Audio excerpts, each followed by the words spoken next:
नमस्कार, मैं गौरी रानी और आप देखना शुरू कर चुके हैं DST न्यूज़।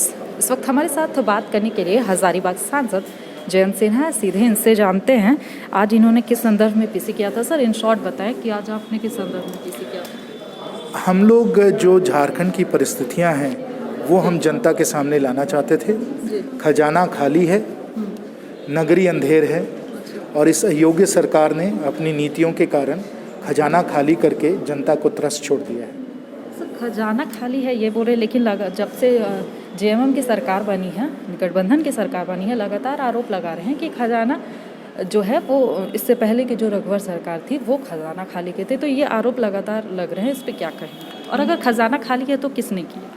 ये झूठे आरोप हैं और इसलिए ज़रूरी था कि हम लोग तर्क और तत्वों के आधार पे जनता के सामने सब आंकड़े रखें, सच्चाई रखें, क्योंकि स्पष्ट ये है कि जब हमने सरकार JMM कांग्रेस को सौंपी तो खजाना भरा हुआ था।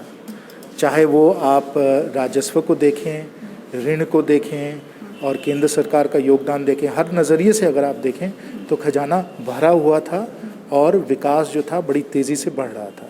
लेकिन पिछले एक वर्ष में जब से ये सरकार आई है, इनकी अयोग्यता के कारण, अक्षमताओं के कारण खजाना इन्होंने खाली कर दिया है और आज जनता त्रस्त हो गई है।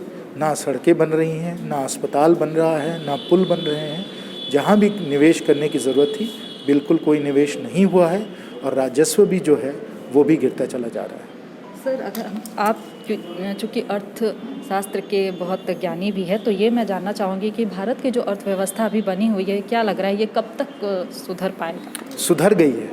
कोरोना काल में तो ना सिर्फ भारत लेकिन पूरे विश्व में एक आर्थिक संकट आया था, लेकिन अब खासकर क्योंकि माननीय वित्त मंत्री जी, माननीय प्रधानमंत्री जी ने बड़ी कुशलता से नीतियों को हमारे सामने लाए हैं और बहुत सुधार के बड़े बड़े ठोस कदम लिए हैं। इसके कारण अर्थव्यवस्था जो है अब बहुत तेज़ी से रिकवरी की ओर बढ़ती चली जा रही है और विश्व भर में लोग मान रहे हैं कि जिस प्रकार से हम लोगों ने इस कोरोना संकट को संभाला है, हमारी जो नीतियाँ हैं वो बहुत ही अच्छी रही हैं और इस कारण जब वैक्सीन आ जाएगा, सबका टीकाकरण हो जाएगा तो हमारी अर्थव्यवस्था बहुत तेज़ी से बढ़ेगी और जो पूरे विश्व में जो कहा जाता था कि सबसे तेज़ी से बढ़ती हुई लार्ज इकोनॉमी भारत की होगी, वो लगता है फिर हम लोग उसको हासिल कर लेंगे। और सर, चूँकि आप हज़ारीबाग से सांसद हैं और हम लोग झारखंड में रहते हैं, तो झारखंड की जो अर्थव्यवस्था है वो काफ़ी गिर चुकी है। इसमें क्या लग रहा है कब तक ये बदलाव? यही तो इसके लिए केंद्र क्या करेगी, आप लोग क्या करेंगे? यही तो दुखद बात है कि जहाँ केंद्र सरकार इतने अच्छे ठोस कदम ले रहे हैं, जहाँ हमारे पड़ोसी राज्य जो हैं वो ठोस और अच्छे प्रभावशाली कदम ले रहे हैं, बिहार हो, उत्तर प्रदेश हो, हमारे राज्य में सरकार इतनी अयोग्य है कि जो सही नीतियाँ थीं उनको उन्होंने नहीं अपनाया, इसके बजाय उन्होंने गलत नीतियाँ अपनाई और आज उसी के कारण खजाना जो है खाली होता चला जा रहा है। हम लोगों की जिम्मेवारी है विपक्ष होने के नाते कि ये सब आंकड़े जो हैं, ये सब जो तर्क है जनता के सामने प्रस्तुत करें और निवेदन करें, सरकार से विनती करें कि सही नीतियाँ लाएं जिसमें कि सब जनहित में हो और जनता को इसके लाभ पूरे मिले।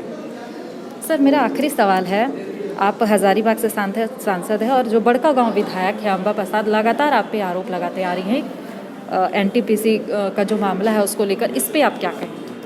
मैंने पिछले 7 सालों में जो भी कुछ किया है जनहित में किया है, लोकहित में किया है।